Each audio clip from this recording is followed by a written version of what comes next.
Okay, moving with weight session tonight. It's about 5 o'clock in the evening, really nice, really warm afternoon. I fancied training again. It's my second session of the day. I did a pretty heavy duty back workout this morning. Just super high volume. I fancy doing something. Beautiful evening. It's about 26 degrees, perfect blue sky, so enjoy nature like I always say. So I'm just moving with weight. A couple of videos ago you saw me doing yoke walk, so I'm going to do heavy farmers today. I'm going to move up to something pretty decent. I did a couple of warm-ups already. I've just filmed 4 plates and now I'm up to 6 plates a side. So I don't know what it is on the trap bar. My trap bar is 36 kilos plus 6 plates. So at the moment I'm going up to 2 plates at a time. I'll go to 6 plates if that moves okay. If it feels pretty strong, I'll probably go straight to 8 plates.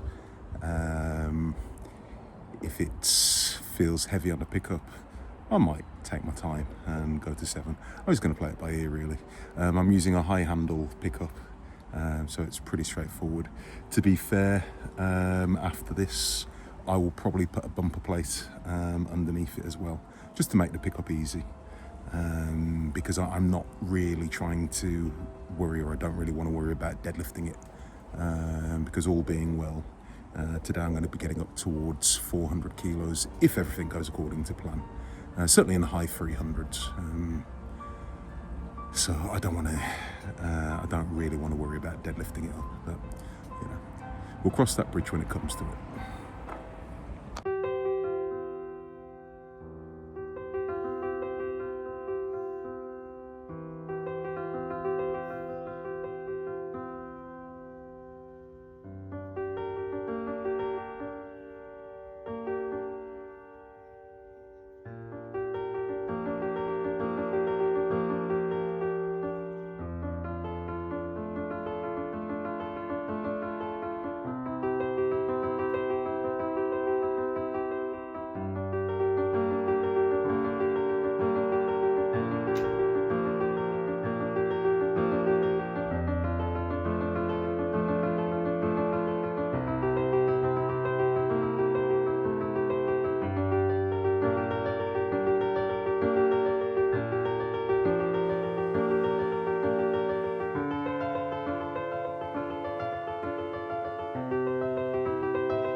Okay, 8 was okay.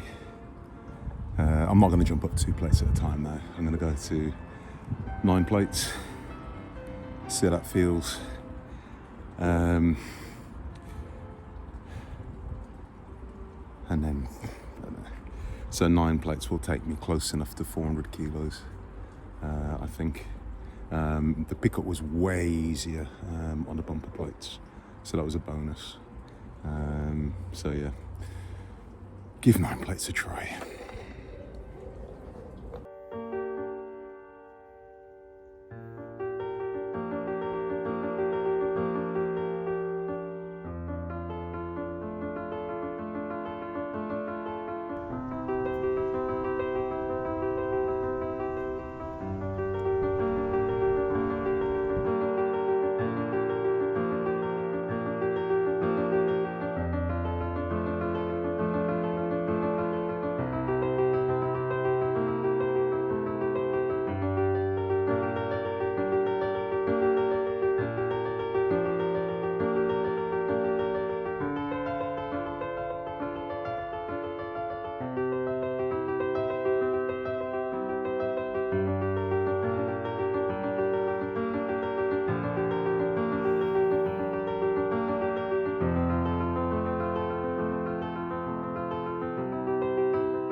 That was awful.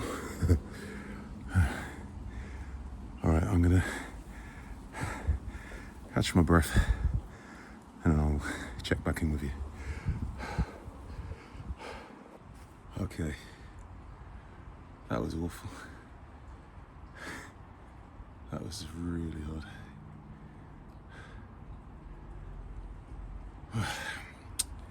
Anyway,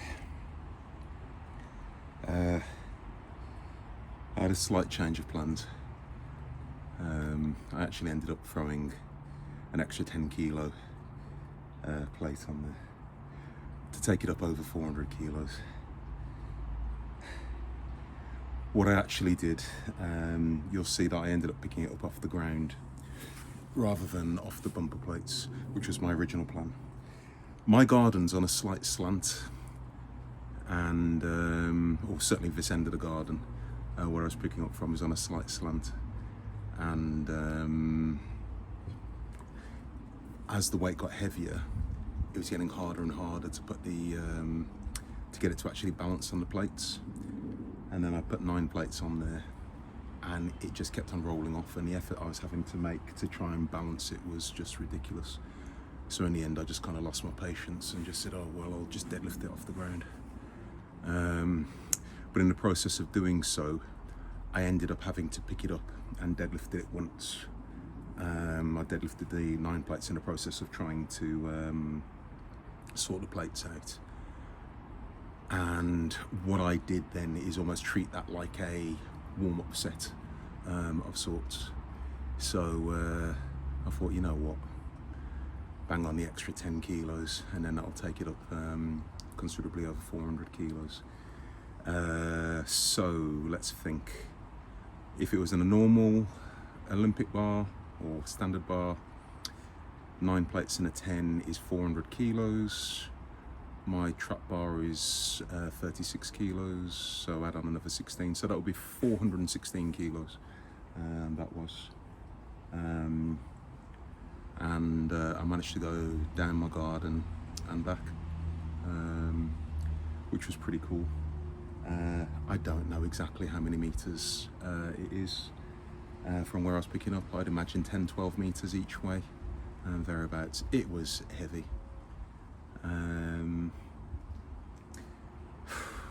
Yeah, it was just heavy. The end. But you know, I survived. I said to you guys in one of my last videos, when I was doing the yoke, the unsteady yoke, the unstable yoke, there are certain exercises that don't necessarily fit into your standard program of squat, bench, dead, military press, pull downs, pull ups and all that stuff, but there are just certain exercises that just make you brutally strong. You just have to be strong. Well, it's called farmer's walk, and you know, you talk about farm boy strength, country strength, whatever you want to call it, and you can absolutely see why. Just picking up something very heavy and carrying it. And I'm carrying it on an uneven surface, and I'm carrying it barefoot as well. Now, I know a number of you have commented on me training barefoot. I've been a barefoot guy for years. My feet are incredibly strong and durable. I've done it for a very, very, very long time. Like since childhood, I've walked around everywhere barefoot where possible. I just love being barefoot. I love the feel of the grass. I love the feel of the ground, and I've always been like that. So as soon as I got my own gym, and I built this gym during COVID, so 5 years ago. I've been training within my gym barefoot ever since. So I've spent 5 years at home, either training in socks, deadlift slippers, or completely barefoot. When I'm in a commercial gym, of course, I'm not gross running around barefoot. That would be kind of weird. But you know, I have been known to, if I've been pulling a heavy dead or something, I've gone down to like deadlift socks or whatever, and sometimes with a squat. So if you are someone that's looking to get into barefoot training, what I'd say is just take your time with it. It does take your feet a little time to kind of acclimatise to it. because you know your feet have got so many different muscles, but you'll find you're just so much more connected with the ground. For many years, in my early years, I used to wear what you said, your standard trainers, you know, like Nike Air and those types of things, those cushioned things, and they were absolutely rubbish for your big lifts, you know, your squats, your deadlift, your push press, anything like that. They're terrible. They're cool for just, you know, standard training machines and things, absolutely nothing wrong with that. But when it comes to actually moving weight, I used to find those things absolutely terrible. But I then upgraded to things like Converse, things with a very hard sole, and they were really good. I really liked training in Converse. Difficulty is I've got really big feet. I'm a size 14 UK, so 15 American. I know I've got a few American viewers.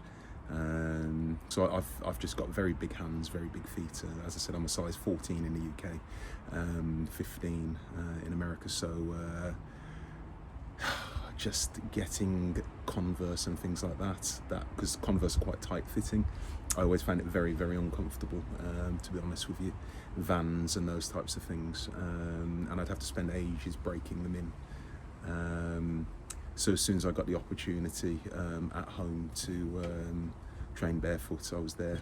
As I said, I've just got deadlift slippers, deadlift socks, all barefoot, and that's me. So I was out here today, barefoot. Ordinarily, to be fair, I probably would wear my deadlift slippers, but I ripped them recently. Because deadlift slippers, I don't know if any of you have ever used them, they're very thin material, and my deadlift slippers have had a beating, trust me, over the years, and my toes starting to poke through them, so I didn't really want to have any equipment malfunctions whilst carrying big weights, so that's why. I used lifting straps as well from the outset today. Because I did a back workout earlier on today, like a normal back workout earlier on today, my calluses have absolutely taken a battering this morning. So I did a very, very, very high volume session, super high volume session. So my hands were just pretty sore. The knurling on my trap bar is very coarse, very rough, very unforgiving. So I've lost calluses, plenty of calluses over the years on it. So I didn't fancy losing a callus, because I don't know if any of you guys have ever lost calluses before. It hurts, and it just messes up absolutely everything. It really does mess up so much of your training. So I just use my figure of 8 lifting straps from the outset, just to save the skin on my hands. Because as I said, I could feel it going. I've got to file it down. There's another top tip. Those of you who have got your calluses, when they get to a certain point, I use like a foot file, you know, that you'd use to rub down your feet. I use that, and every few weeks I'll kind of rub them down to smooth out my hands a little bit, because as I said, you do not want to be losing a callus. Because one, the pain, and two, just the inconvenience to everything. I only tend to use lifting straps on my very heavy stuff, heavy deads, heavy shrugs, heavy barbell rows. Aside from that, I don't really tend to use lifting straps that much. Now I know there's a lot of, opinion is very divided with that. Because as I've got a very strong grip, but my back is going to be stronger, so am I leaving gains on the table by not using lifting straps, when I'm doing some of my exercises? Possibly, but I just like having a strong grip. My whole thing is I just want to be strong, the end. I want to be pretty strong, I want to be pretty fit, and I want to be in okay shape, particularly as I'm closer to 50. Than I am 40. So grip is paramount, grip is important. And there are so many times in real life where, you need to pick up something, you need to have a strong grip. And, you know, do I turn around and say, okay, hold on, just wait for me to go and get my lifting straps? Or, you know, do I just grab all the things? So the only time I tend to use lifting straps generally is heavy double overhand rows, like pen lay rows, things like that. And ordinarily that will be when I'm reaching up to like 180 or more. Heavy shrugs, but I probably won't start using lifting straps again until about 300 kilos. Same with deadlifts. There's some birds just flying overhead.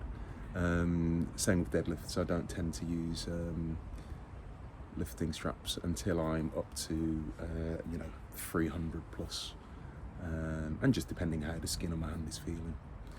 So yeah, as I said, get heavy farmer's walk in your life if you can.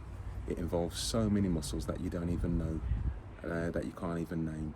My lower back is pumped, all of my sort of stabilizer muscles, my obliques, my intercostals, I could feel them working. My traps were just pumped and sore. I could feel my forearms, even I'm using lifting straps, I could feel my forearms. You know, your legs, everything has to work. And it's just one of those exercises that will just make you brutally strong. Anyway, on that note, I'm going to leave it there. So do not forget to like, comment, share, subscribe. Check your feed as well, because I have been uploading every couple of days. I'm averaging a couple of videos, sorry, 3 videos per week. So if you haven't been seeing my stuff, I have been uploading, so check out the channel. The views have been really down. Loads of my videos are getting less than 100 views at the moment, which I'm doing nothing different. You know, so I think quite a lot of you probably aren't getting the opportunity to see it pop up on your feed because the algorithm doesn't like drama-free little channels like me. You know, but whatever, I'm going to keep on going anyway. All right. Anyway, you guys take care. Like, comment, share, subscribe. I'll say it one more time. Hit notifications, and you guys take care, and I'll speak to you soon.